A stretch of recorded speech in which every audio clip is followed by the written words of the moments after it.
The agenda, and I'll ask Troy to lead us in the Pledge of Allegiance. I pledge allegiance to the flag of the United States of America and to the republic for which it stands, one nation under God, indivisible, with liberty and justice for all. Thank you, Troy. Okay, we'll need a motion to approve the minutes of May 21. No motion. Been moved by Joe, seconded by Rhett. All those, any additions, corrections? All those in favor say aye. Aye. Opposed? Motion carries.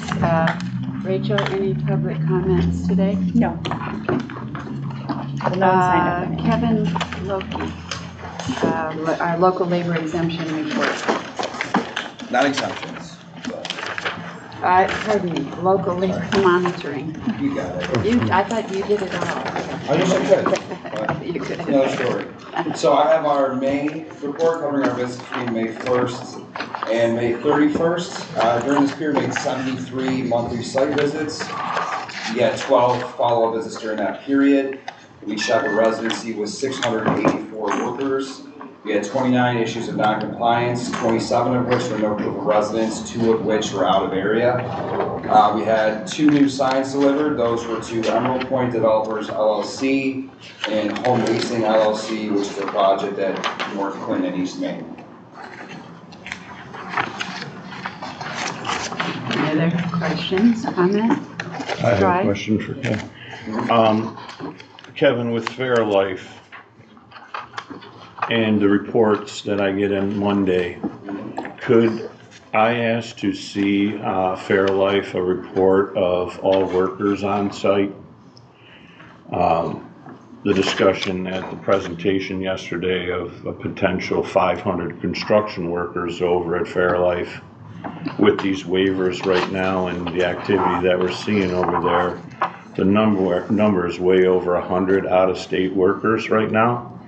I would like to see more in-depth on the waivers, on numbers for each contractor under that waiver, like we did at at Amazon. I'm very concerned on Fairlife that in roll call, Flagship has reported anywhere from 70 to 76 workers on site when the foreman and superintendent's meeting in the morning. So I wondered if that's something I could get. And that's easy. I mean, obviously, when I go there for my visits, I get a breakdown of every single contractor, their full head count. I don't always ask for the exemption totals for those contractors that do have an exemption, but I will ask that going forward. Actually, I'm going there right after this, so I'll make sure to get the full head count of any exempt contractor on site, so that'll be in those reports. We're also going to do those inspections on a weekly basis going forward here. And Robin and I are going to be accompanying Kevin on Tuesday with another site visit as well at Fairlife. So thank you for that. I appreciate but it should be something that we can go right to the Haskell trailer and to not waste time. They have the report. They're collecting the data each morning. They're the ones requesting the numbers from the superintendents. So it should be pretty simple. Absolutely. Thank you, Kevin. We have a handout that Allison's going to be distributing here in a minute about the Fairlife project specifically, so we can get into that in just a moment once Kevin's done going through his report. Any other questions at this point? Okay. You guys have a great day. Thanks, Kevin. Thank you. Thank you, Kevin. Thank you. We want to do that now. I can go through Brian's report and then elucidate on this, what's in this handout.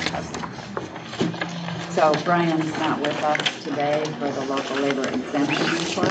His mother is in hospice and has taken a turn, so he had to go up to the North Country to be with his mother. But he was planning to be here. Oh, that's true. Yeah. So our thoughts are with Brian today. His family. Okay. So this is Brian's report for the month of May.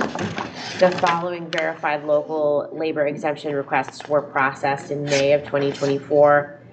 There were two for Fairlife LLC. One exemption related to the assembly, erection, and insertion of the automated storage and retrieval system at the facility in Webster, New York. The exemption was based on the no local labor available and specialized construction criteria. And one exemption related to the precast wall panels and the installation of the precast concrete panels fabricated by Fabcon as the manufacturer. Fabcon has agreed to hire a composite crew from local operators, ironworkers, bricklayers, and laborers to assist with the installation. The exemption was based on the no local labor specialized construction criteria. And then secondly, on the Elevate Fitness Project, Nick Mancuso LLC, there's a typo here, it should be Nick with an N, not Nick with an M. One exemption related to the installation of the gym equipment at the project site, as the manufacturer's warranty requires installation to be performed by Elevate FTS technicians. The exemption was based on the warranty issues related to the installation of specialized equipment criteria. And then just quickly before we move into discussion, because I know there's going to be questions, the handouts that Amy just passed out are regarding the local labor exemptions that have gone out so far on Fairlife. There have been 7 officially approved so far, and of these 7, only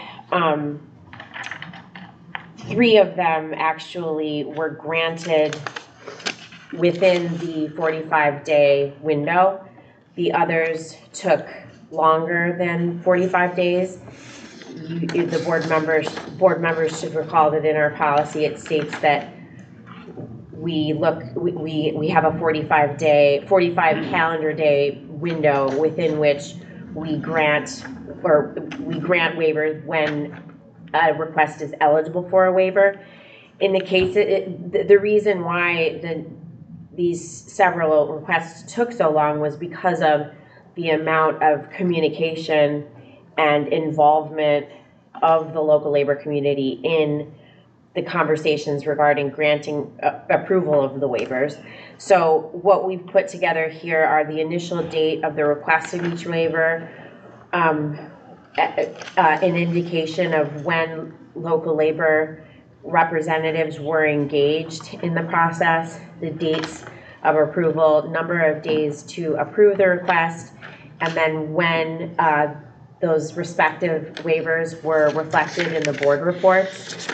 And then also the dollar amounts of the contracts that call for the exemption and the number of workers that are approved within the parameters of those exemptions, and then the reasons, and then there's an additional note section there as well. And then in this document here, Fairlife Local Labor Monitoring Reports, this is a roundup of all of the dates upon which this board would have received a report, or the dates that are reflected in the local labor monitoring reports when Kevin Loki performed a site visit.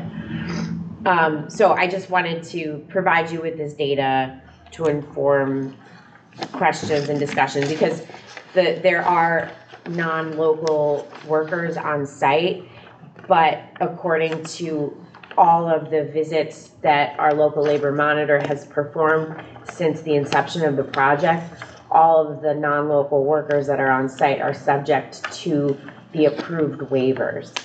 And while, yes, these are a month behind, because right now we're talking about waivers that were granted in the month of May, Kevin does visit project sites every 2 weeks, and what we have implemented following recent concerns that have been brought to our attention is that, as Kevin mentioned, he will be performing weekly site visits, and then staff will be accompanying him immediately on a site visit next week. And we are also going to be making sure that Brian LaFountain is consistently copying Robin Finnerty in on all correspondence related to waivers. So when questions are moving back and forth via email, Robin is always looped in so that we have this data and we're keeping record of it. And we're also going to be involving additional stakeholders in this process. So specifically, Joe Morelli Jr. and at Unicon will be an immediate point of contact for Brian LaFountain and Robin and Kim Gaylord and others involved in this process when further requests for waivers come through. But again, most of these waivers took longer than the requisite 45 days. Anna, can I ask a quick question? So where it says central local labor, why are there all those different dates? Because was it communication breakdown? Is that why there's 3 and 4 dates for some of them? These are reflected, so Robin collected all of the emails that she had in her inbox related to every single one of these waivers. She looked back on phone records, and so there are going to be dates that aren't here that certainly upon which correspondence did take place, but we're just trying to give you a sense of the frequency at which local labor representatives have been involved in the process, phone calls, conversations, emails, etc. I'd like to comment on that, if I may. Not one email, not one correspondence, not one discussion came to me with a waiver listing 65 people. Because if I was to go back to my constituents and said there's a waiver for $4.6 million for 70 people to come into our backyard and perform the work, when this waiver encompasses a certificate for a contractor, not employees, which we've discussed over and over again. So after this discussion Thursday, I've dug in a little deeper. And my next request is I want to see New York State disability workers' comp insurance paid sick leave being paid to these 65 out-of-state workers, and Flagship doing due diligence of paying and bidding fairly against our local contractors. I know that we talked about this before, that this is something that we vet out. If we did vet it out, could I please ask to share that with the rest of the board members, that the workers' comp disability paid sick leave insurance is being taken care of? So in the case of if you're referring to the Flagship tilt wall exemption, those dates upon which correspondence took place, February 23rd, 2023, phone call, March 14th, 2024, looks like that may have been an email.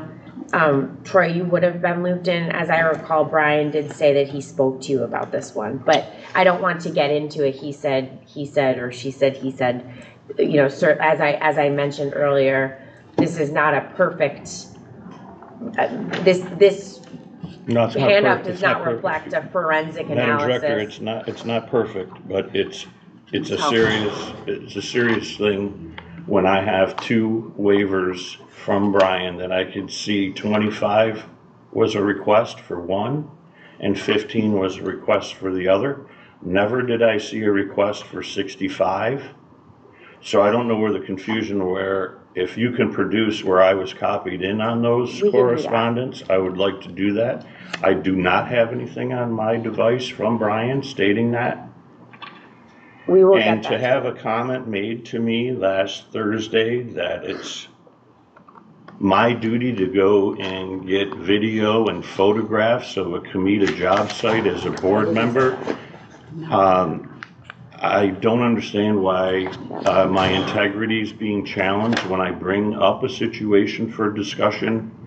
And I'm just very confused on why me, as a board member, would have a directive to go out to site and get photographs and video when no other board member's been asked to do that. There were other representatives on that phone call. That wasn't a directive. It was a question as to whether evidence had been collected, and it was. Grant Malone sent me a carousel of photographs immediately after our phone call. And also, no one was calling anyone's integrity into question. I picked up on the fact that perhaps staff's dedication to this process was being called into question, and that there were allegations of complacency and essentially laziness on our part in enforcing the process.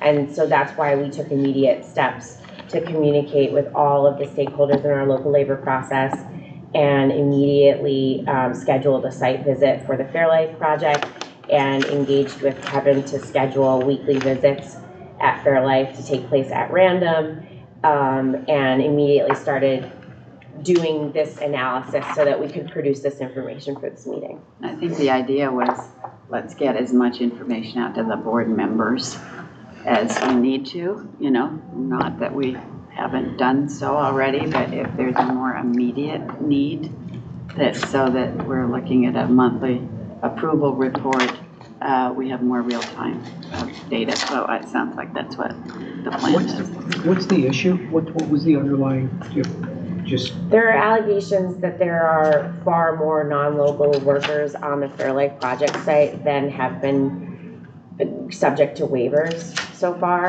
and that those allegations don't comport with the evidence that we have in front of us based on our local labor monitoring process and our exemption process.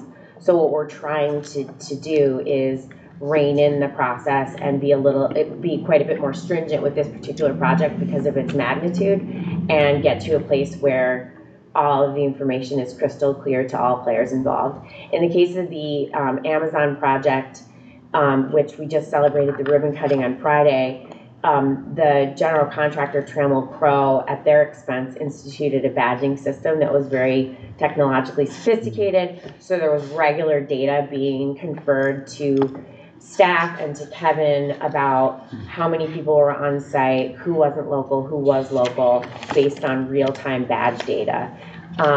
That's not happening on the Fairlife project. They have not. We can encourage them to institute a badging process, but that would be up to Haskell. So what I have also conveyed to Haskell is that we would like to do every other week, have COMIDA staff jump on a call with the Haskell representatives, as we also did with the Amazon folks, so that we're also reviewing real-time worker data about the construction site.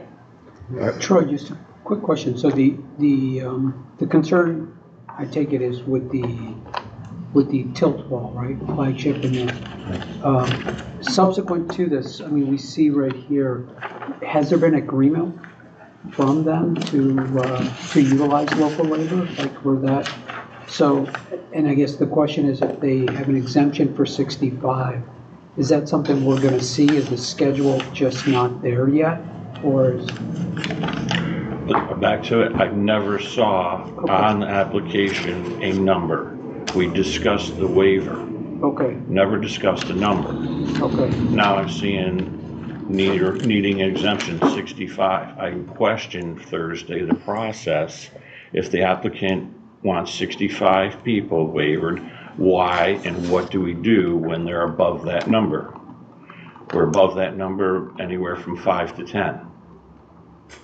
What's the mechanism? Do we give a waiver and that allows a contractor to do what they want? No, I disagree especially when we have local folks certified to do this work unemployed. 65. No, I'm not just. That's what I'm trying to get a better process on the application. I think it's a process question. Yeah. 60 days. That's It was here. approved on April 2nd.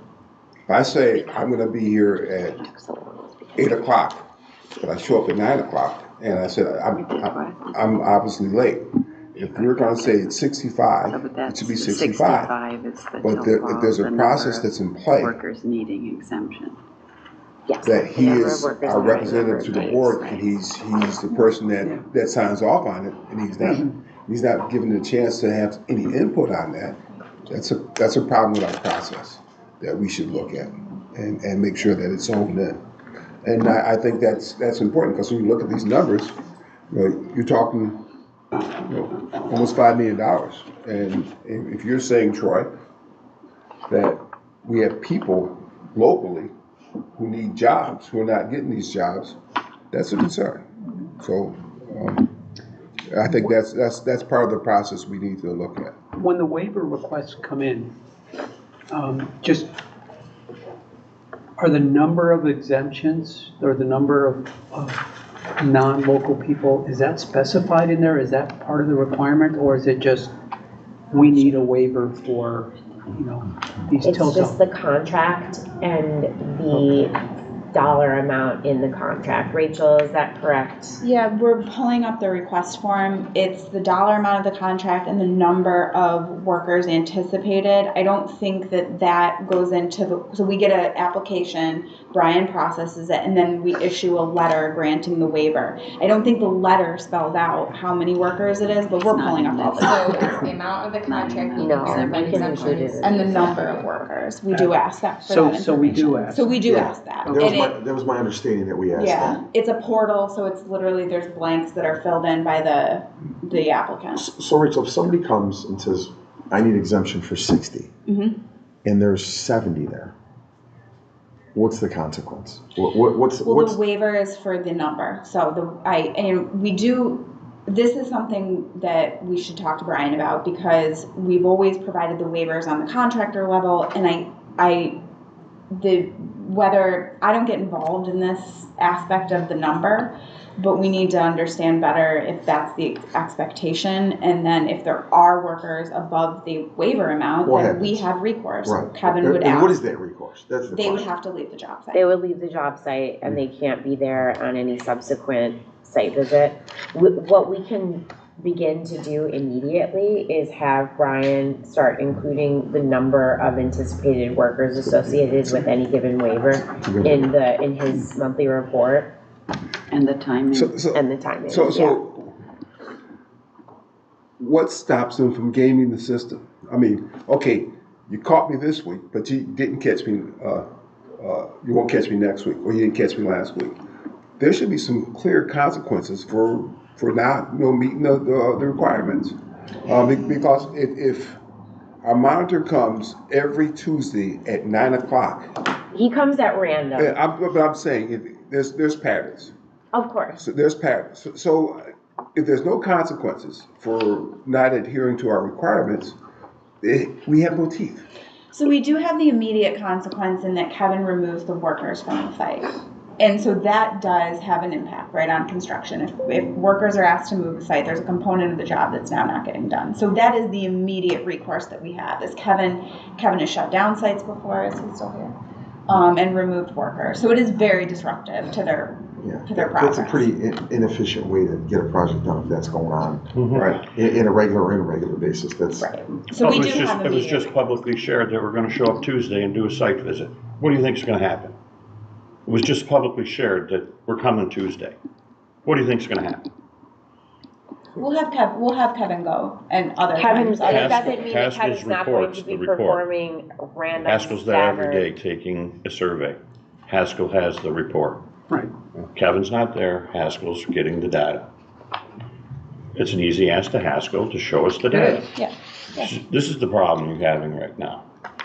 The number of local folks on that construction site are outnumbered by out-of-state workers. The animosity on the job site, the angry local construction worker is making it known to me. I want to come to the board and ask, how can we fix something? I have to answer. And I was not, and you can argue this all day long with me, in the process of knowing that there was going to be a waiver for 65 people. I guarantee you would have heard noise like you haven't heard noise before. It's a lot of people. Now we're looking at the numbers here. They outweigh us 3-1 today, as we're sitting here. There's 3 out-of-state workers to each local worker on that site. As a board particular member, waiver as a took board 60 member, that days. concerns me. That particular waiver took 60 days. And if there was no pushback or no delay as we pursued, soliciting input from the local labor community, we were certainly getting a lot of negative feedback from Haskell and the project owners, and specifically from Fairlife about delays at the project site because waivers weren't being processed. So it would not have taken longer than our 45-day requisite window if we did not loop in local labor. And we will continue to drill into that chain of correspondence and make sure that we do a forensic analysis. Troy, I mean, these numbers show that the locals outweigh the non-locals. Am I looking at this incorrectly? It's month-old data. June 5th. Where's that figure? Okay. So the data is Gearing up. provided Right. through June 5th. So, I'm just reporting what was reported to me Thursday Right. morning.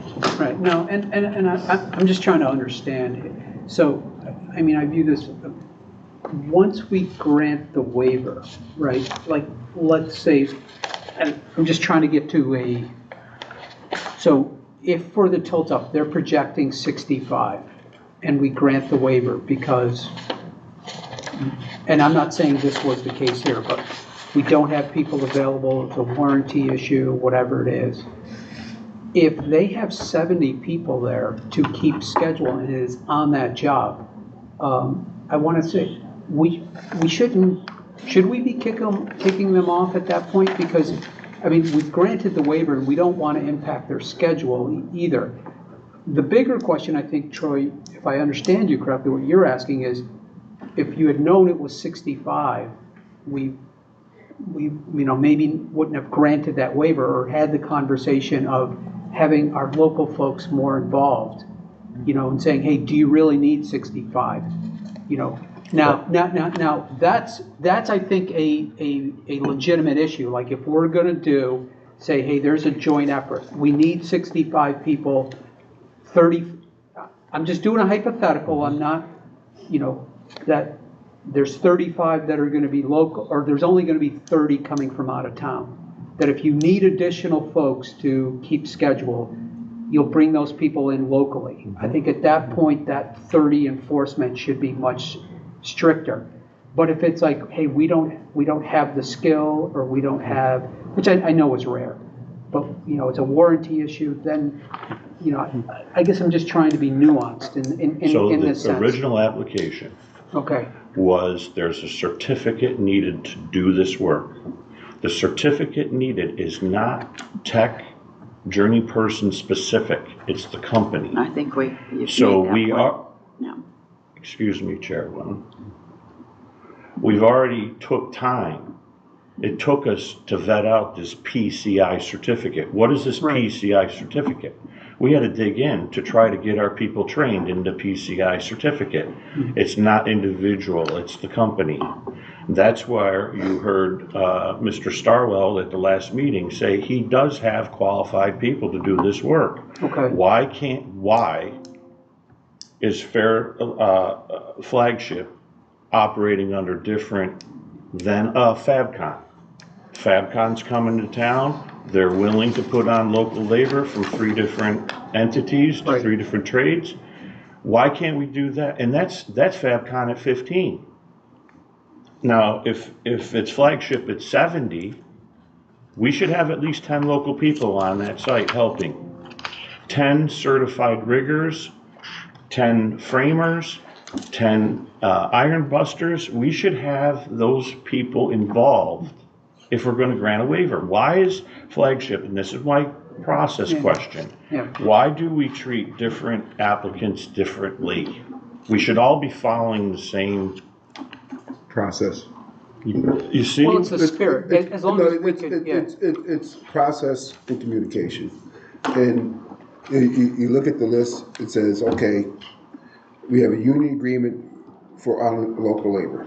That's FabCon. Union agreement on local labor. That's FabCon. Then you look at Flagship, it's not there. So, I think there's a gap here, or there's a disconnect with communications. And I think that's what we need to look at, how to make sure that local labor is part of that communication process. And everybody wants to see Fairlife completed and working and being part of that. With that, as much that local jewel. labor as possible. Exactly. Right. But we want local Right. labor, because those are the people that live next door to me, Yeah. that shop at the same store I shop at, that goes to school for my children. Absolutely. So that's what we want. But we also want to make sure that the playing field is level. And I think that's where we're at. We need to have good communications and good negotiations with local labor and the owners. So let's go back to the waiver that's today with Mancuso. Nobody locally here can unload a truck safely with equipment to go inside a building and get installed. So we're waiving and we're given the exemption to perform on a warranty issue. Nobody here locally can unload a truck. Troy, that's not the, I So mean. it's just how do we can prove this, Yeah. Jay? The governance committee really has Yeah. to look at this to how, to your point, Norm, to get the loopholes out of the way. Yeah, and I agree, and we talked about this specific issue. And by the way, Yeah. I never saw that waiver. Okay, that's a bigger, I mean, because the whole idea, and I'll use this as an illustrative example, is on this, and it's Nick Mancuso, right? When that waiver, the reason we do 45 days, and I'm just speaking about my understanding, and if it's incorrect, would be that this comes through, we have 45 days to approve it. And the idea is, okay, there is a warranty, that the warranty requires installation by certain certified technicians. The idea of having the 45 days is to be able to say, is there someone locally that either has it or is willing to get it? And if they are, they have the time frame from which to get it. If they choose not to do it, then they're gonna bring in someone from out of town. It's not a question of having someone to, and you know, unload the trucks, and I get that, but companies sometimes do this, right? Where they, no matter how trivial the work is, they say, we have to have it done by our certified installers. What we wanted to provide was a fair opportunity for someone locally to say, and maybe this just wasn't large enough, but I remember the freezers that we were talking about at, Oregon Freeze Dried Foods. Oh, yeah, OFD. yeah. What? For my time. She's a savant. Yeah, So, that the idea there is when they have that being done by a certified installer, that, hey, if those are freezers, they're going to need to be maintained and routine maintenance, that may be more incentive for someone here locally to get that certification, because there's going to be an ongoing effort. If it's a one and done, it may or may not, but the idea is we didn't want to be presumptive. If there's someone who wants to do it, we want to give them the opportunity, that's all. That's my understanding. But I think, going back to that term, process, Yeah, if we stick to a process and we make sure that we all adhere to that process, it's gonna work. Jay, I dealt with change orders all my life in my previous position. And I know how folks are with change orders. And I know how people change different things just to make things work.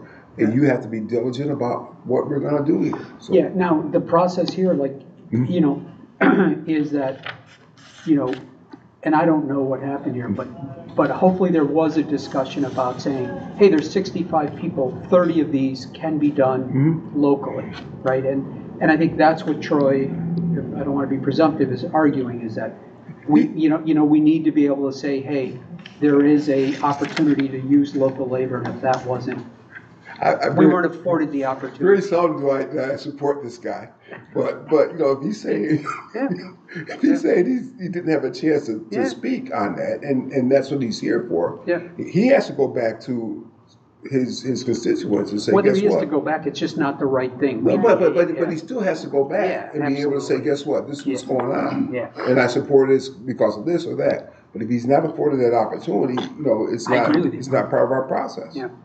Right? And I did contact Fairlife and Haskell a couple of weeks ago to ask if there is room to employ local iron workers on one of the contracts for which a waiver was granted. And they did reach out to that contractor, E80, to review the request and let me know that the steel erector for the facility is contour steel and we'll have 30 local iron workers on the project. So I can report that. I'm just waiting to hear back from Fairlife as to whether the contractor is going to be able to add some iron workers locally to to that particular piece of work. Okay, it sounds like we've gotten a lot of good feedback on this, and we're going to take a look at our processes and provide more real-time data, and so that everyone feels like they're involved and that they have all the details behind the waivers. Any other comments on that? All right, thank you very much. So, did we approve, we didn't approve the exemptions? Oh, they don't require a No. motion. Don't, okay, all right. The financial report, Greg is not here today. But I have a summary and I Okay. can go through it. Cash is down 4.6, for $4,600 from year end, and the difference primarily was driven by net treasury investment activity year to date of 30. I'm sorry, Allison, can I ask you, Yeah. when Greg puts the 1M, that means thousands, right? Yes. Okay, so $3,470 of net treasury investment activity year to date, $82.8 thousand decrease in accrued and other payables, $15.4 thousand increase in prepaids since year end, and a $953,000 year to date net deficit. Accrued liabilities, significant items are $118,000 for the first quarter of the county contract, $142.5 thousand for Empower, $139.1 thousand for MCC's optics program, as well as $27.5 thousand of the Monroe County Finger Lakes Apex Accelerator funding accruals. In terms of fee income, there were no fees received in May.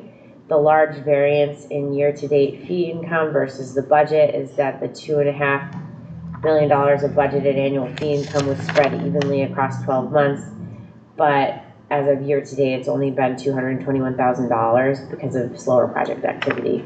As you can see in our budget, in our agenda this month, we don't have any new projects. For interest income, we've received $2,500 from banks and accrued $30.2 thousand from the Treasury investments so far this month. As for the Workforce Development Fund, the total funding set aside for the Workforce Development Fund has been thus far $6,971,962 as of May of 2024. And that was since its institution in early 2022. Through May of this year, $4,670,000 has been committed to various programs, which leaves a little over $2.3 million for additional programs. And for community development, the Workforce Development Fund budget was derived based on the anticipated outflow of funds, and the remaining programs were spread evenly over 12 months. And actual spending year to date has actually been much lower than what was anticipated in the budget. We expect that to even out throughout the course of the year as Workforce Development Fund programs pick up, and we have a couple of those on the agenda for today as well. Thank you, Anna. I'm just looking at the financial report and versus budget versus actual for total revenue.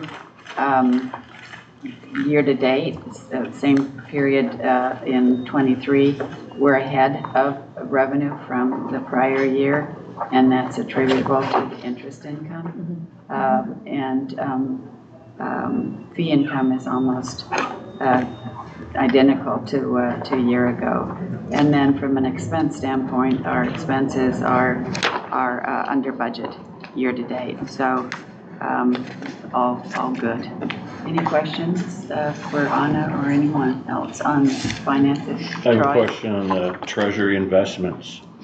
How many entities are overseeing these investments? Allison, can you address So that they're question? all or through M&T. Yeah. So, I don't know what they're. so out of the 15.8 million, we're insured for 250,000. No, No. What is that, what's We're the? insured, but also we have to have all of it collateralized. It's a requirement of New York state law that all of our investment and deposits are collateralized by the financial institution. So we have the FDIC insurance and then collateralization above that amount. So if we have another situation of M&T getting into trouble, what happens? Can you elaborate? Let's just use Sun Density as an example of a bank that was number 7, largest bank in the United States, going belly up. M&T is a big player here in Rochester, but nationwide, it's not a very big player. What happens if M&T runs into issues, and where does this board stand in their diligence, being fiduciary responsible for this 15.8? Being that it's all through M&T, I need a better explanation on what happens if M&T runs into trouble. We can ask our CFO that question. As a board member and sitting on the finance committee, this is something that has been kicked down for over a year, since March of last year. I want to know when we're going to address this. So as a board member, I could be a little bit more comfortable. In my world, this is unacceptable. It would be unacceptable to have all my eggs in one basket. The risk is there. We don't see it until it's too late. I want to be proactive. I'm going to ask again that we get this addressed sooner than later. My understanding is that we own, these are treasury bills, right? These are treasuries. Yeah, so that they, These aren't M&T Federal securities. They're backed by the federal government. So M&T's only houses them. So I mean, if those go bad, we're done. There's a lot Well, more. there's- yeah. yeah. We're public lost. What do you mean by that? Yeah. So, yeah. the US government can't pay their bills. I know, you don't say that. But, Yeah, if they were not treasury bills, if they were private bonds, then I would have a different concern. But as long as they're all T-bills, Yeah. That's all we're allowed to invest all we're allowed to then invest in. then I'm comfortable, because And they're then backed when by they the feds and we're okay. When they roll over, or when they mature, we just roll it over into, Depending on cash flow needs, but yes. so if there's, There you go. if there were CDs, that would be a problem. It's the interest. It's not the investment. It's following the interest. It's following what happens on the 192,640 year-to-date actual interest income. Mhm. That's the low-hanging fruit that concerns me. It's not the original investment. It's the interest. It's following and getting everything. I don't see the profit and loss. I don't get to see everything inside of the flow of the money as a financial committee member. It concerns me. So there's $192,640 in interest.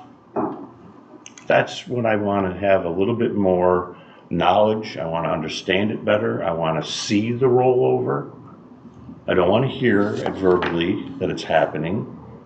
I want to see it. As a committee member, I have the right to see that. I should be able to get not a 1-page, not a 2-page, not an audit of 3 pages. If I'm going to still be on the hook, fiduciary responsible, liable. You are not personally liable for any of the actions taken by this Well, board, in a financially or lawsuit, otherwise. I could be very subject. We do get to- statements every month about what's getting, and we can start forwarding those to Yeah, the just board. forward Very statements. simple, yeah. Yeah. It shows anything that's been rolled over, where a things good currently idea. are, what they're all making. Yeah. Thank you. And the board approved a laddered approach whereby interest income, portion of the interest income is going back into. Yeah, you literally see it deposited Investment. into our checking account, Right. and if we need it, we keep it in as cash flow. If we don't need it, we put it back out. Right, and the board approved a cap on how much can be in COMIDA's checking We keep it accounts at under any a given million, time. yeah. Can you remind us how much that cap is? The cap is $1 million, so we keep it, and both our checking account and savings account are accruing interest. So even that $1 million that we have sitting in the checking account and savings account accrues interest. We get 2 and 3% on that. so yeah, I guess Okay. if we could Sure. start by giving Yeah, we you can the start. statements and see if that. Easy enough, yep. Do we have an idea when we're gonna meet back with the finance committee to address the RFP that we addressed 2 months ago? Well, after you had a discussion with some of my colleagues in the administration, I had to engage with them to provide them with more information, in-depth information about the dialogue that went into that committee meeting and what were the action items and what's the go-forward plan. So that was the reason for a delay in scheduling another finance committee meeting, was for me to brief my those members of the administration per your conversation with the county executive. Okay, anything else on that? All right, thank you. Let's move forward now on the agenda, and the first item is the governance committee report. Mr. Buckley. All right. So the governance committee met at 11:30 today. We approved a new housing policy. That new housing policy, while the changes may seem minor, there was a lot of work and thought that went into it. So I do want to thank all the committee members for their input and all the effort they put into it. I think everybody on the board has a copy of that, the new policy that was approved by the governance committee, and we are recommending full board approval. The major changes, and Rachel, I'll chime in, is really this applies only to market rate housing, and that was clarified, and the number of affordable unit set-asides was going from 10 to 20%, and it was going to be 20% of a representative sample. We used to do 10% based on square footage. Because logistically that was a little difficult, we went to 20%, and the units will be a representative sample of whatever that particular project contains. And we also define what affordable is, specifically 60 to 80% of the income of the MSA. Rachel, did I capture everything, or did I? And the recommendation was to make it effective should the board approve it today. So with that, Madam Chair, we'll... All right, I'll ask for a motion then to approve the revised housing policy as reviewed and recommended by the governance committee. Is there a motion? Second. Been moved by Rhett and seconded by Norm. Thank you. Any additional comments, questions? All those in favor say aye. Aye. Opposed? Motion carries. Thank you very much. Now we get to go to the fun part of the meeting. You're saying the governance report wasn't fun? I'm sorry. You know, we've got some other things we want to do. Real quick comment. This is a living document, and it shows that we are continually trying to improve on this process. Exactly. 2021, 2022, 2023, 2024. And that's what a board does, to work on continuous improvement. So, good job, Chair. Chair of Governance. That's right. Thank you, Norm. Appreciate the input that you had. Yeah. All right, so Anna's going to walk us through some potential grants that are being asked of us today, and we'll probably move smartly. Thank you. Yes, I'll be as efficient as I possibly can be. First and foremost, the retain program request on your agenda. I'd like to introduce and welcome Barb Evenhofer. She's the Director of Talent Strategy for the Greater Rochester Chamber of Commerce. The Talent Strategy Division of the Chamber is funded by ROC 2025 and houses and staffs the organization known as Campus ROC that has taken shape in Monroe County and Greater Rochester and is helping to formalize and really maximize the benefits of relationships between area employers and the 19 colleges and college campuses that exist in our community. The Retain program was instituted as a pilot in 2022, a pilot program by your sister board, the Monroe County Industrial Development Corporation. It's an acronym. It stands for the Rochester Emerging Talent and Innovations Network. And we structured it on the same framework as the Monroe Manufacturers Jobs program that MCIDC administers. That program connects graduates of MCC's Applied Technology Center with local manufacturing companies and provides both the employer and the employee with $1,500 bonuses. So it's a good program. It's a small program. And so we built Retain off of the same framework and set aside $100,000 for a $2,000 bonus to the employee only. And it's for college, for graduates of four-year or graduate programs in the Greater Rochester region who seek out employment in Monroe County and are employed by an area employer for at least 1 year following graduation. We set aside $100,000. We weren't able to get through that $100,000, but we continued to budget for it. The reason why it took a little while was because of the framework that we had it set up under. It was set up as a workforce development incentive that MCIDC was administering. So as we got going through the pilot phase, we thought we should partner with the experts and the individuals and organizations that have the right relationships to really be able to roll this program out and make it special. Plus, the COMIDA board in 2022 had also introduced the Workforce Development Fund. COMIDA's board has some additional resources.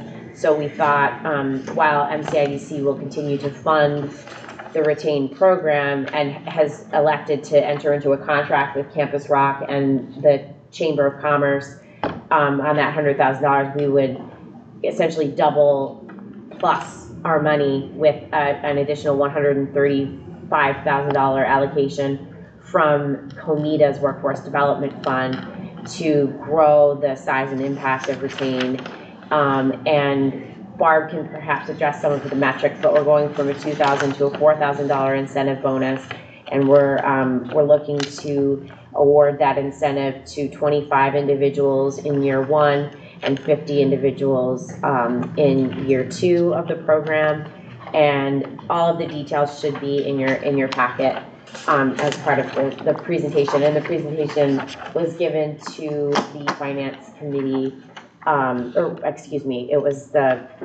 No, we bring it right to the board. I'm sorry. MCIDC has an executive committee, so MCIDC has already approved their contract with the chamber, and this is where we're asking COMIDA to enter into a contract with the chamber as well to bolster and double the size of the impact of the program. And with that, I'd love to, open it up to if Barb has any additional thoughts to share, and if you guys have any questions. To the podium? Yes. Great, thank you. Thanks so much for having me. It's nice to meet everybody. I think I started up the talent strategy department at the chamber in the end of 2019, and everything that we do focuses on three main pillars. So how do we attract new talent into the region? How do we retain the talent that we have? And then how do we connect that talent to employment?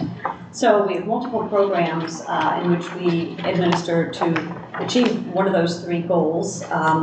We have a Greater Rock Careers portal that focuses on the connectivity piece. So if you're looking for a job or you're an employer looking to hire, there's a regional job board. That's the first thing we stood up. We have our Relocate program that we have launched that is really focusing on bringing new talent into the region. We have a veterans program that again focuses on recruiting veterans who are ending their active duty and are looking to start their civilian life, so we want them to start it here. And then we have the Campus Rock program that, as Anna said, is really focused on connecting with the college students and getting them to fall in love with Rochester and realize that they do not have to leave here to begin, their lives. They can do it right here. There's lots of great companies. So the Campus Rock program focuses on making those connections. We are out on campus all the time. You can see some of the metrics that we've, interacted with about 50,000 students since we started. We have regular events all the time. Whether big events downtown called College Fest, it's like a 5-hour best 5 hours of your life in downtown Rochester, where we bring employers and students together, to being on campus, to hosting all sorts of special events. So the idea behind this is when we learned about the Retain program here at the county, it just seems like a perfect match since we have such strong connections to the campuses and we already have like the administrative network set up. We feel like we can just, administer the program and have a much bigger impact. And some of the changes that we want to make here is it's not just about giving a financial incentive, it's really about getting these students who are recent grads to, again, like fall in love with the community and really engage. So we want to have events that are carved out just for them. We want to create a cohort that is like an ongoing thing that will bring them and train them to be mentors of following cohorts. We want to connect them to our Chamber Climb program, which is our Young Leadership and Development program. We want to just bring them together for ongoing development and, again, connection to one another. So they feel like, it's all about connecting, right? If you've got a really strong network, if you've got a family here, if you've got great friends, you're more apt to stay. So that's the proposal that we have in terms of changes of the program. I'd love to answer any questions anyone has. A quick question. So if I understand this correctly, it's a $4,000 financial incentive for 2 years for new graduates. What is it? Can you give me a little bit on the criteria? And I'll tell you where I'm going with this, is that I guess I'm wondering whether that is the right time or there are other ways that we can use that. Because I'll tell you, within our own business, we look and we say the risk of someone leaving isn't when they first start. It's usually at year 2 or year 3. So, we're trying to overcome when is that flight risk the highest. And I'm wondering if the chambers looked at that or would consider, hey, could this be a situation where maybe we provide some incentive to help with your first down payment, something where they really establish roots here? Because once someone has a home, it becomes harder. That is certainly something that ties them to the area. So I guess I'm trying to get a sense of, if you can comment on that. Like, is this the best way? Do you keep someone here for a year or 2? You gave them $4,000 and they leave anyway. Or if they're people that already have connections to the area, their families here, those are people that are likely to stay here a little bit longer anyway. So trying to get to the essence of that. Yeah, we do have the data around turnover, and I think, so the way we look at it from the department that I run in talent strategy is there's no one single thing, right? That's why we have multiple approaches and multiple programs, because we need to do all of the things. We need to bring the talent here, we need to get them connected to jobs, and then we need to find out ways to retain them, right? So the programs that we have, and the reason we have multiple different ones, is we're trying to hit all those different lifestyle points that you mentioned, right? So, this is a program that, has been run by the county. So the changes that we've made weren't as holistic as saying, hey, let's change it that much, right? We really were focused on keeping the talent here. And I understand your concern with turnover, but I'm worried that if we don't have anything that incents them to stay in the first place, then we'll lose them year 1, right? Instead of losing year 2. We do offer different services for retention. So for me, this is more of an attraction, get them to stay here. What we do is, the details of the program is making those connections, offering the mentoring and coaching services throughout their career, doing regular touch points, so we can identify if there's a problem early on. So you'll see the first touch point that we do with them is to reach out to the participants and find out, how is it going with your employer at 6 months, right? What do you need? Is it working? Is it not working? Trying to assess right from the beginning, are these individuals flight risks? And if so, what can you do about that? So that's why we're building in the mentoring program and the development program, because we feel those are the components that are gonna help us with the retention pieces of it. So the financial incentive keeps them, and then all the other services are really designed to help with that turnover that you're talking about. So I hope that makes sense. A little bit, I just looked at because if I look and say someone with an $80,000 job, we're giving them another $4,000. That's a pretty good deal. I'm trying to say, is that someone who is going to stay anyway? And what are we doing that really, after 2 years, if this goes away, do I stay for my 2 years and then depart? Whereas there's other ways where, you know, the ones that are likely to stay, like I said, housing, or, you know, you give them something at year 2 or year 3, you know, the longer someone stays in Rochester, the less likely they are to leave. Right. Yeah. So, I guess that was the one question that I had going through my head. It doesn't sound like, we have anything like, you know, do we have anything like that goes beyond this? Well, I think the other programs and services that we offer get to this.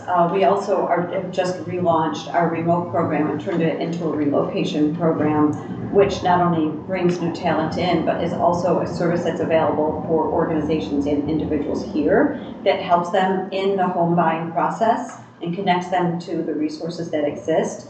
So for instance, like there's a great program that we connect people to on a regular basis at Kansas City, right? That offers up to $9,000 in incentives to buy homes in the city. So we tap into those types of programs to promote them, to connect people to them, to try to get to, you know, what you're saying here. So we try to hit them at all different points of the life cycle as opposed to just one.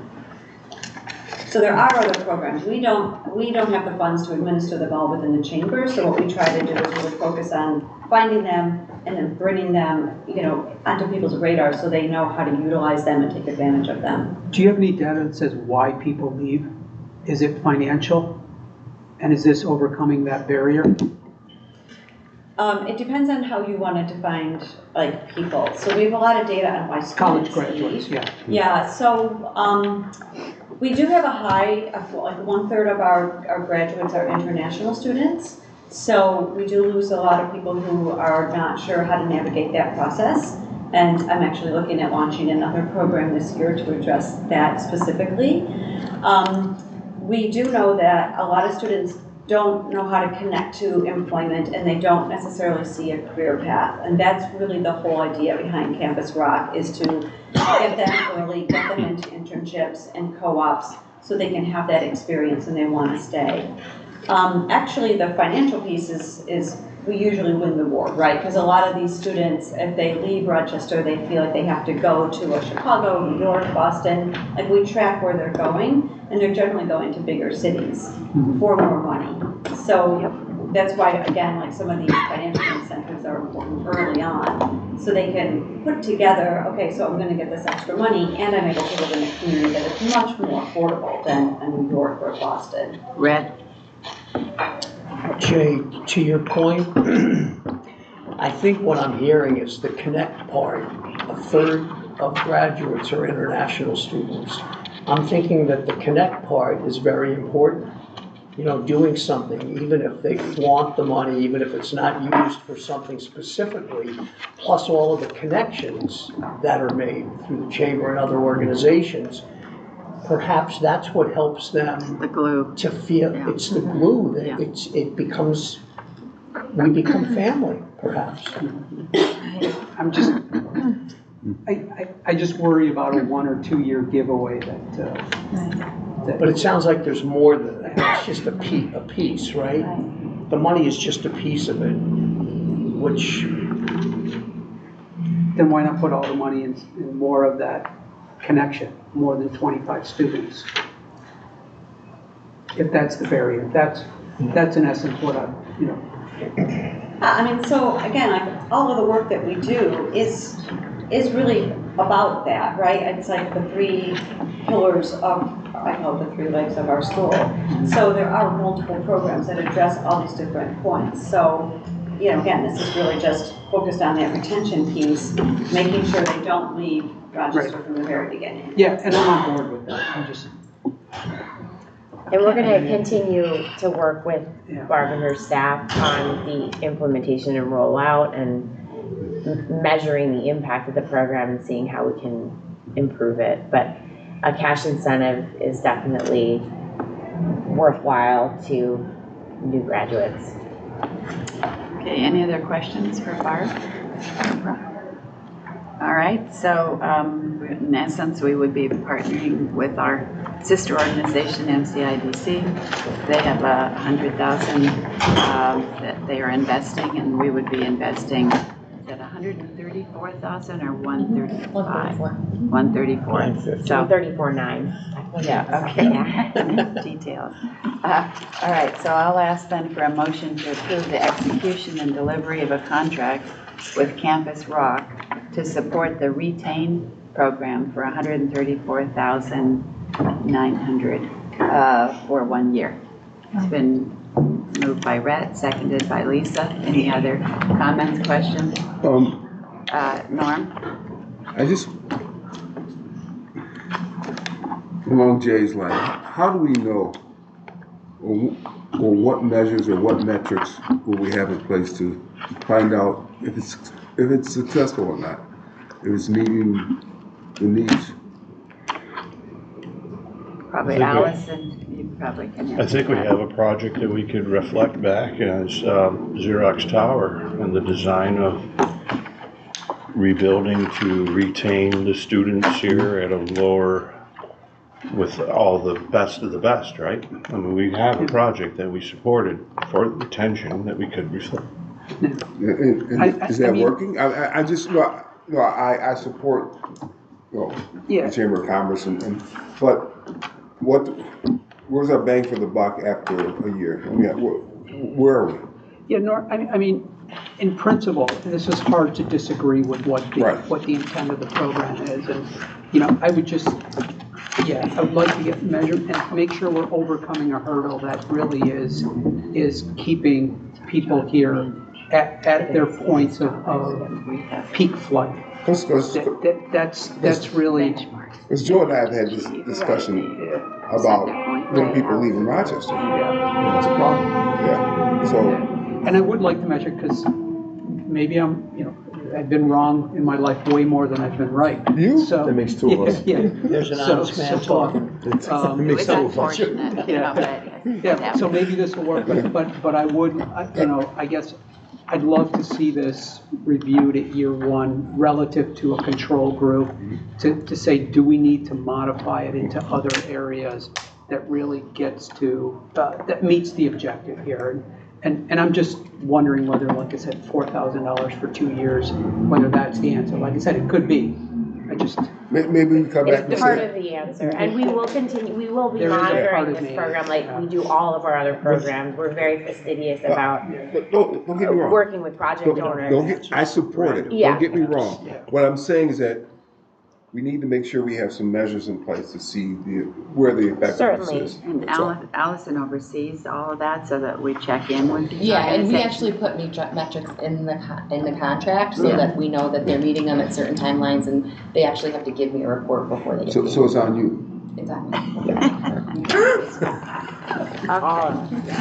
We have a lot of metrics that we track as well, like in terms of, as you saw probably some of them, like all of the interactions that we do, our events, our attendance, how many people apply, grants, to who we're giving them to, the demographic data, and then with the overarching goal, and the whole reason Campus Rock was founded was to increase the retention rate of our overall student population. Because right now we sit at roughly 1/3, which is, pretty low. So we modeled ourselves after what Campus Philly did, and we're hoping, our goal is to get to a minimum of 50% retention rate for all graduates. Okay, there's a motion on the floor, and I'll ask for everyone to consider the motion. All those in favor say aye. Aye. Opposed? Motion carries. Thank you very much, Barbara, and good luck to you. Thank you, and we will report out to the board on the performance of this program. Next up, and I just want to acknowledge it's 1:11. I know, Joe, you have to leave for 1:30, so I want to be expeditious, and I apologize to everyone in the room who's been waiting. Next up, I want to introduce Nakia Vargas, who's the founder of an organization called the Young CEO Program. Nakia was introduced to us by the MCIDC Board President Hanif Abdul Wahid. Nakia has been working with our microloan recipients and will be working with our microloan recipients on some personal finance coaching. And she has a great program called the Young CEO Program that is for students ages 15 to 18 years old, helping them develop entrepreneurial skills. It's backed by a couple of other sponsor organizations, Wegmans and ESL and Carlin and Company. And Nikia's group is seeking $100,000 from COMIDA's Community Development Fund, I think we had Workforce Development Fund, to support the program, and she's gonna go into some detail about this request. Welcome, Nikia, thank you. Hi, nice to meet you. I am Nikia Vargas. I'm the owner, operator, founder of the Young CEO program. I also am the owner of Vargas Financial Services and recently a professor at Gallisano Institute for Business and Entrepreneurship. And the Young CEO program was established in 2022. It came out of the notion of my daughter wanting to own her own business at 11 in COVID, and we figured out how to make that happen. She started a home-based baking business called Little Miss Sweet Shop, and we got her selling through Facebook, started teaching her a little bit about getting a DBA, kind of stumped the bank with having an 11-year-old start a business account. So I figured if I could do it for my daughter, then I can help the city that I was born and raised in, raise up other young entrepreneurs. So we started the Young CEO program, where we have today graduated about 13 students with 14 or 15 businesses. We have 2 students who started 2 businesses at once. Right here is one of my students. She's currently going into her 12th grade year at Hinford Minden. But at the Young CEO, with the Young CEO program, we have a 12-week program where we bring the students in. They come in after school Tuesday and Thursday, and we have a family style dinner because they are coming directly after school. They digress about their day, and then we get into learning. We start with personal finance, goal setting, helping them understand budget and crediting, because personal finance is important when you want to be a business owner, because if you can't manage your own personal finance, a business is going to be a hard job. So we start with personal finance for the first few weeks, and then we transfer into business entities, branding, accounting, to the point where we start a business account with ESL. They come in, they start their accounts with a student. We teach them how to start their brands, start emails, build logos, build business cards. We teach them about DBAs, LLCs, different kind of corporate entities, and then ultimately we help them build out a business plan. They cannot graduate the program without their business plan. They have to do that 5-page business plan, complete with financials in order to graduate the program and receive $1,000 startup funds. But throughout the program, the participant is tasked with creating their product or building out their brand so that their graduation is a vendor event / celebration. So their their graduation, they have to basically sell and vend or advertise their business. So we give them $1,000 startup cash. We ensure 6 months of coaching and one-on-one business finance coaching. And it actually goes beyond 6 months because I'm still working with students today. I just met with one of my students to help him do his taxes for his business, as well as decide whether or not he wanted to become the general manager of a local business here that he's learning the ins and outs of. We have also students who are now attending RIT so that they can become well-versed in mixing chemicals to make good hair products, especially as a skin and hair line called Skin and Scalp. So we still forge relationships with the students well beyond 6 months. But my ask is that you give up to $1,000 so that we can run a full year's program, gain metrics, gain more traction, and basically entice more of the Monroe County area to allow their teenagers to take advantage of this opportunity. And I want to let Camille, this is Camille Burgess, she is the owner of Dip by Millie, which is a treat business. I'll let her tell you a little bit. Yeah, so I went through the program my freshman year of high school, and I'm currently a junior going into my senior year, and I still run my business to this day. And I feel like I made a ton of connections through Ms. Nikia's program. Like, I just went to prom last weekend, and I touched base with 2 of the people I was in the program with. One of them did my hair for prom, and the other took pictures for me. So I feel like in this program you make a lot of connections, and She really teaches you the ins and outs of running a business and everything that comes with it. What's your business? Divine Lily, I do chocolate covered strawberries. Oh, really? You should. Now, you should have brought some here today.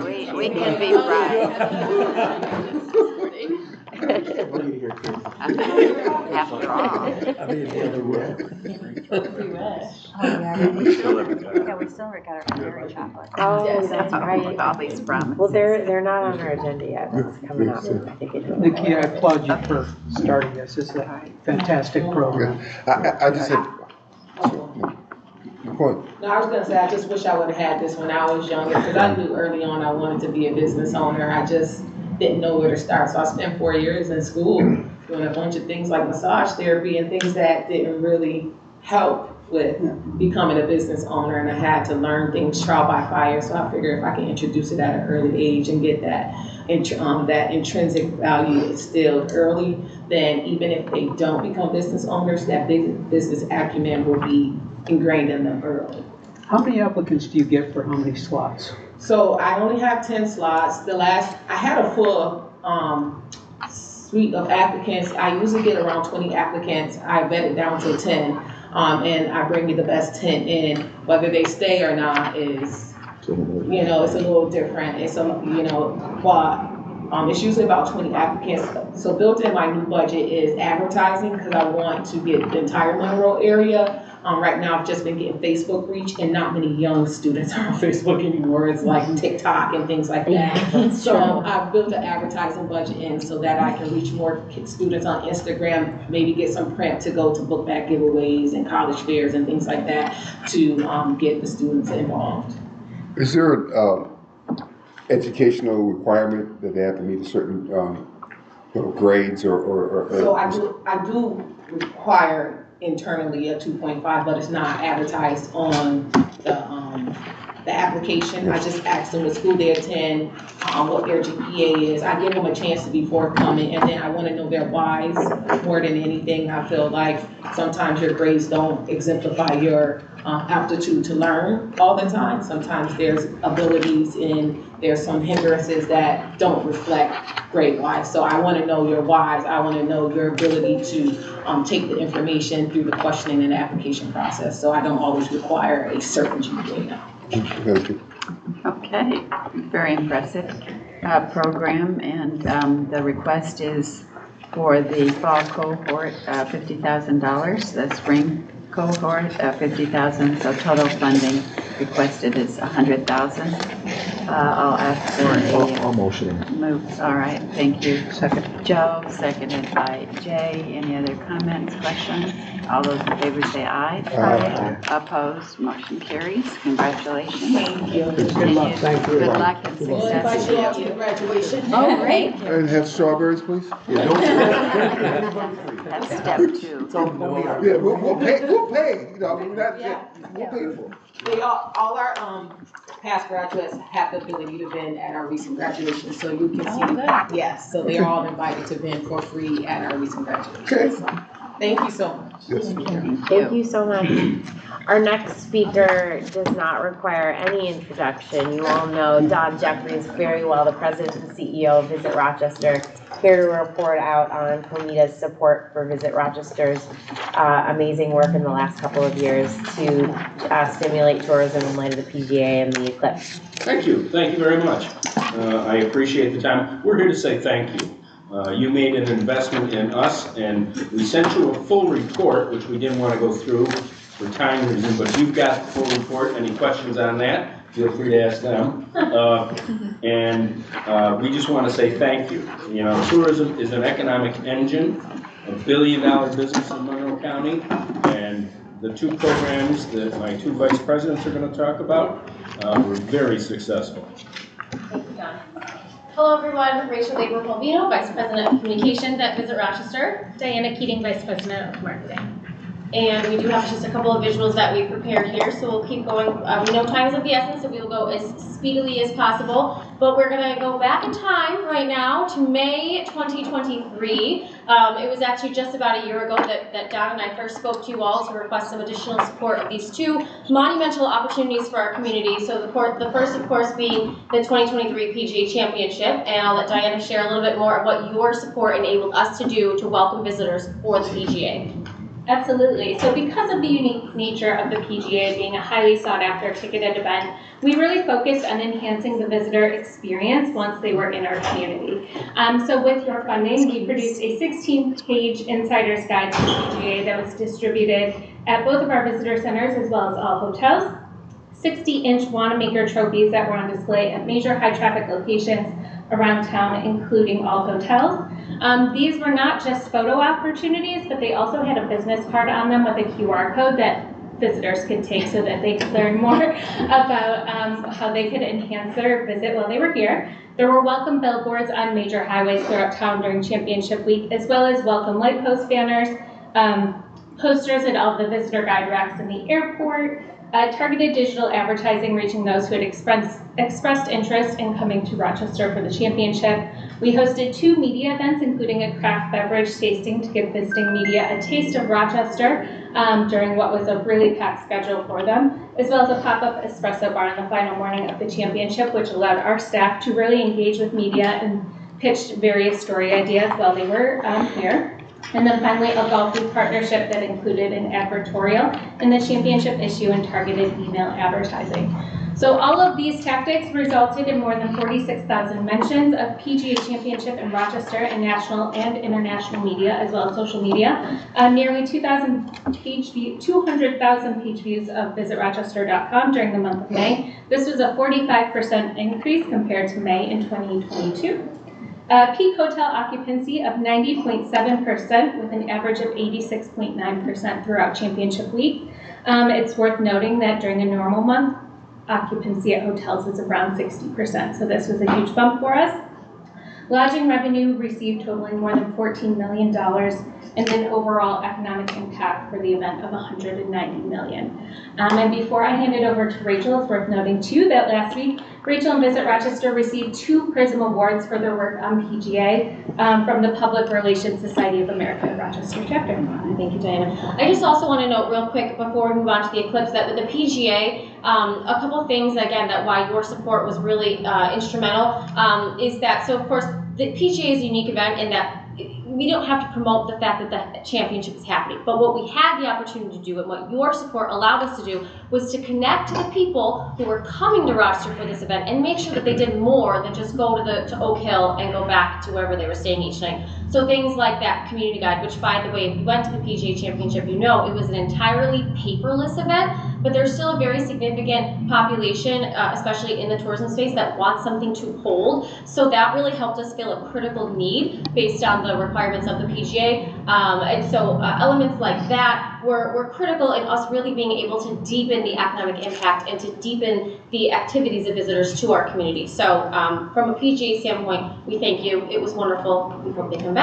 But now we're going to move at the speed of light, no pun intended, to talk about the Eclipse, which feels like a little bit longer ago, but it was just under 2 months ago, of course, on April 8th, 2024. We do have a very minute-long video to share that summarizes, again, some of what happened and some of the attention that was brought on this community as a direct result of the support that we received from COMIDA. And we hope technology is in our favor. I just figured it. Give me 1 second here.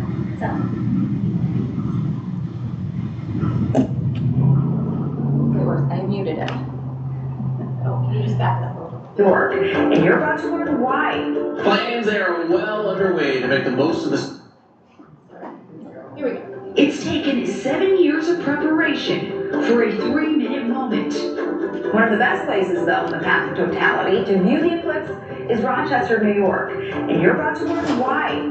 Plans are well underway to make the most of the celestial show in the sky. The celebrations will last far longer than 3 minutes and 38 seconds and stretch for days. Rochester is hosting a 3-day Rock the Eclipse Festival. Rochester is a place for a lot of people to be able to come and celebrate. We'll be hosting a weekend of eclipse-themed activities to keep tourists engaged.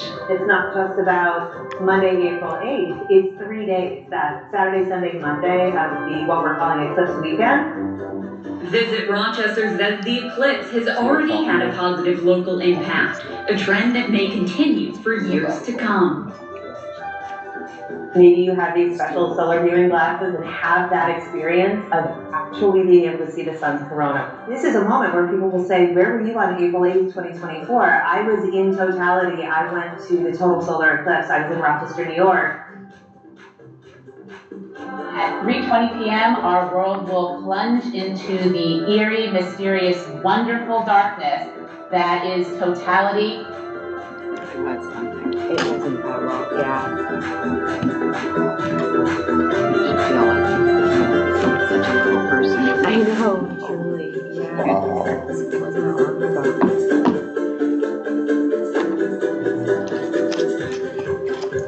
So hopefully you're able to see some of those logos, maybe you recognize some of the media coverage. Your support enabled us to really dig our heels into our media relations efforts around the eclipse. We made a strategic decision and one that paid off, in that we decided to take full advantage of the fact that the eclipse was coming and to really promote Rochester as the ultimate place to view the eclipse in advance and capitalize on that publicity in advance, versus really, of course, promoting the day of. But, you know, as we all know, we like to say everything we could control for the eclipse was perfect. There were some things out of our control, right? So that strategy ultimately paid off in the long run. And I'll let Diana share again some of the specific marketing tactics, and then I'll dig in a little bit deeper on some of our media. But yes, in case you're wondering, that is Gail King from CBS this morning, wearing RMSC and Rochester branded eclipse glasses on national television. Wow. Absolutely. So No then we chocolate have covered another. strawberries. We have another printed insider's guide based off the work we did with the PGA, as well as welcome billboards throughout the community and some advertising at the airport, plus a major digital marketing campaign that had nearly 10 million impressions, 2.1 million visitor views, and I think over 134,000 or 124,000 visitors to our website. And throughout some surveying we did over the weekend, we had visitors from over 24 states, the District of Columbia, and 6 countries. So, very exciting. And then on the media side, we really tried to position Rochester, and I believe we successfully positioned Rochester as the ultimate eclipse viewing destination. So we were able to do a robust public relations campaign that included a satellite media tour that featured Hillary Olson, President and CEO of Rochester Museum and Science Center, as well as Deborah Ross, publisher of KidsOutandAbout.com, who's kind of the community cheerleader helping to organize some of the eclipse efforts. And that one day of media interviews alone resulted in 13 TV and radio interviews airing in 165 different markets, reaching 35 million viewers and listeners. And yes, that did include the Weather Channel.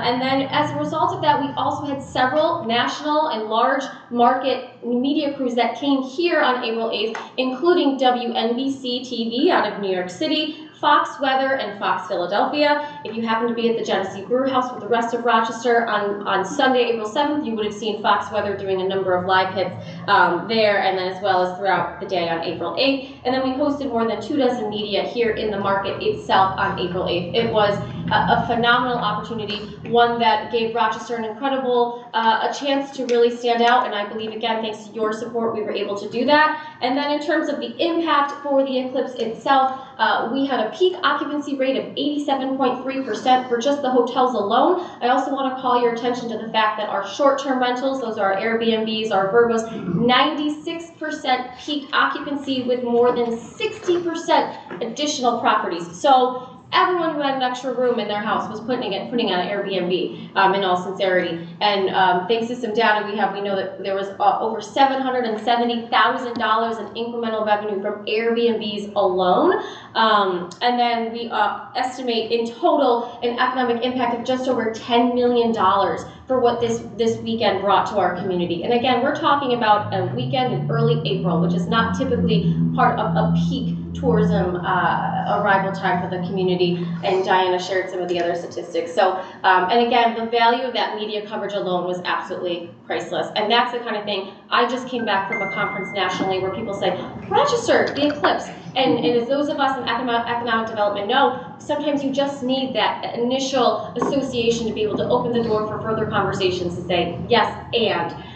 So it was a wonderful success, and I believe with that, we can answer any questions. Thank you. Thanks for your support. So the lift on hotel occupancy and so on, was that just those 3 days, Saturday, Sunday, Monday, or did it carry over into the first of the week?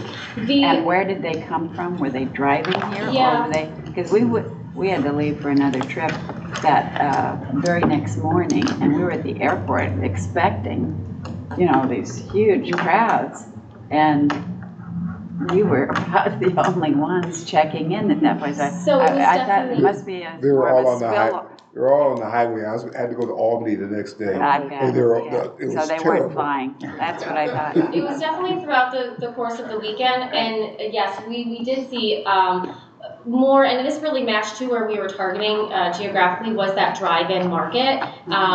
We are going to be working with the airport to determine if there wasn't any additional traffic throughout the airport. But that's why I mentioned our approach of really targeting on the being here ahead of time worked, because what ended up happening is that on the actual Monday, April 8th, all of Western New York had some clouds in the sky. So we saw people who maybe would have traveled in just for that day, perhaps went to Vermont or the Adirondacks instead. So we were still able to capitalize on that wonderfully. I mean, if you remember the weather that Sunday, April 7th, it was absolutely perfect. And that's where several of our restaurants and museum partners reported the record-breaking attendance. The other thing I want to note too, in the data that's hard to capture with the tools that we have, is that anecdotally it seemed like when we were out with our visitors all weekend long, and it was like anyone who had a place to stay in Rochester, we met so many people from the tri-state area that said, oh, I'm from the area originally, because there was such a demand on the hotels.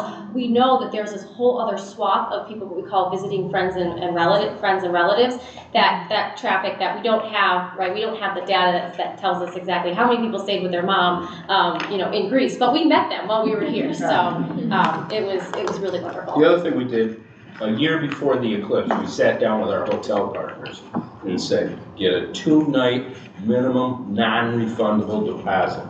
So in case it did rain or it was bad, the people had already paid for it, so they came anyway. So that worked? Yeah, it worked, because other communities that we talked to that didn't do that, there was one community, I think it was Knoxville, but 2 days before the eclipse, they had a 100% chance of rain, and they had massive cancellations. Oh, boy. We didn't see that. Oh, well, that's great. I'm glad to hear that. Great. It was And fun I'll for person- us to participate with you. Thank you, on well, that thank you, success. and I just want to report, we just ended the Lilac Festival. We had people at our information booths from 35 states and 11 countries. Wow. And next week, we jump into Jazz Fest, so there's always something going. And I know Norm's gonna ask me. Starts this week, Jazz Fest starts Friday. Right. Okay, all right, Don? Yeah, thanks, Norm. What's next? 2025 is the bicentennial of the canal, and Rochester and Monroe County will be a focus of that, because we have proven what can happen with the canal. Look at Pittsford, look at Fairport, look at Spencerport, look at Brockport. So that's going to be good. In 26, it's America's 250th, plus the World Cup in New York. And in 27, we're going to bring U.S. Amateur back to Oakville. So we got a lot of fun things happening. 27? No World Cup in Rochester. Not in Rochester, in New York. But there's going to be a lot of traffic that goes between Canada, because it's in Toronto also, and here. And we're going to put together a strategy to get some of those people to stop in Rochester. Thank you. Thanks so much. Thank you guys. Thanks for being patient with us too. Oh, gosh. Why'd you have to say that? We have one more item. Just one more. You might recall a couple of years ago that Eastman Kodak representatives came before this board to present on, they wanted to apply for a federal and state grant to improve the rail infrastructure at Eastman Business Park. There are over 110 businesses operating at Eastman Business Park beyond Eastman Kodak. many of which use the rail infrastructure, hasn't been upgraded in many, many years as far as I'm aware, which is why they were looking for some grant money. The Passenger and Freight Rail Assistance Program is a New York State program. They were not approved for the federal grant that they applied for, but they were approved for a $3 million grant, from New York State through PFRAP. And the total project cost is $1 million, so it leaves Eastman Kodak with an additional $1 million that they're on the hook for. And so we're looking for the board to approve having COMIDA accept the grant and work with Eastman Kodak on this project.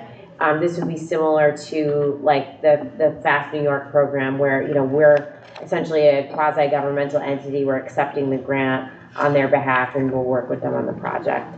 And that this is in your packet. The resolution is in your packet with the language, and we can provide more information. Rachel, did I miss anything in my No, that was a thorough summary. Thank you. Yep. Well, just a comment, the first phase of that rail that was done with Kodak's grant, there was a waiver for local labor on that. Nobody locally worked on that. We haven't accepted So any there grant yet. was a component of the rail done for Life Cycle, and it was a company out of Syracuse that came in to do it. They did put it out to bid locally on Robex, as I recall. I can't remember the name of the Syracuse company, but Troy is right. There was Life Cycle, but this is the. But it wasn't covered by a state it wasn't grant. covered by. It was covered by our local labor policy because of the Life Cycle expenditure, but same rail, different improvements. Okay. Yeah.